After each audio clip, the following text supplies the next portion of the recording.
Hello, मैं प्रीति easy to cook से।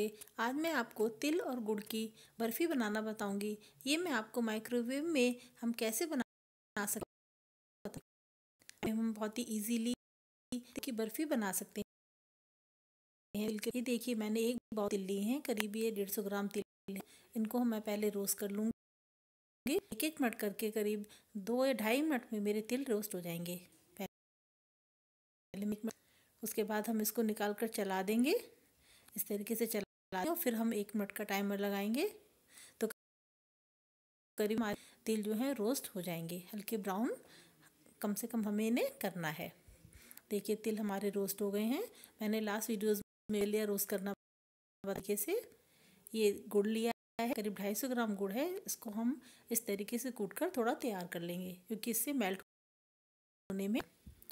अब इसको हम माइक्रोवेव सेफ बाउल में पलट लेंगे। ये माइक्रोवेव में रख दिया है और इसमें 2 मिनट का मैं टाइमर लगाऊंगी। 2 मिनट में हमारे जो ये गुड़ है वो अच्छे से मेल्ट हो जाएगा। देखिए, गुड़ एकदम तैयार है।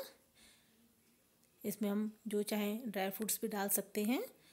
तिल अपने आप में ही काफ़ी गर्म होता है। आमतौर पर ये डिश विंटर्स में ही बनती हैं। इसमें मैंने इलायची और जायफल का पाउडर डाला है क्योंकि जायफल भी गर्म होता है। अब इसमें मैं भुने हुए तिल को डाल दूँगी और इसको हमें अब तुरंत ही देखिए, मुश्किल से 5 मिनट में हम ये तिल और गुड़ की बर्फ़ी बना सकते हैं माइक्रोवेव में। अब इधर हम ये प्लेट को हमने करके रखा हुआ है देसी घी से।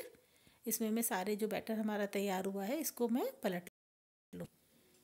ये हमें तुरंत ही काम करना है क्योंकि वरना ये फिर जमने लगता है। देखिए, इस तरीके से सारा मिक्सचर को हम इस पर प्लेट पर फैला लिया है।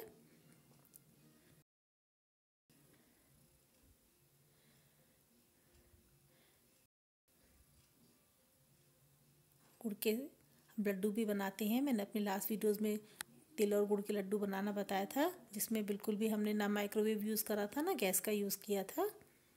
अब ऊपर से मैंने इसमें थोड़े से जो बादाम हैं उनको काट कर डाल दिया है। आप और जो चाहें ड्राई फ्रूट्स भी डाल सकते हैं। काफ़ी गर्म होता है, विंटर्स में खाए जाते हैं, हेल्थ के लिए बहुत अच्छी होती है। माइक्रोवेव में हम गुड़ और तिल की गुड़ पापड़ी भी बना सकते हैं। वो मैं अपने आने वाली वीडियोस में आपको बताऊंगी। अब देखिए, मैंने इसमें तुरंत ही थोड़े से इसमें चाकू की सहायता से कट्स लगा दिए हैं। आप जो चाहें शेप में काट सकते हैं।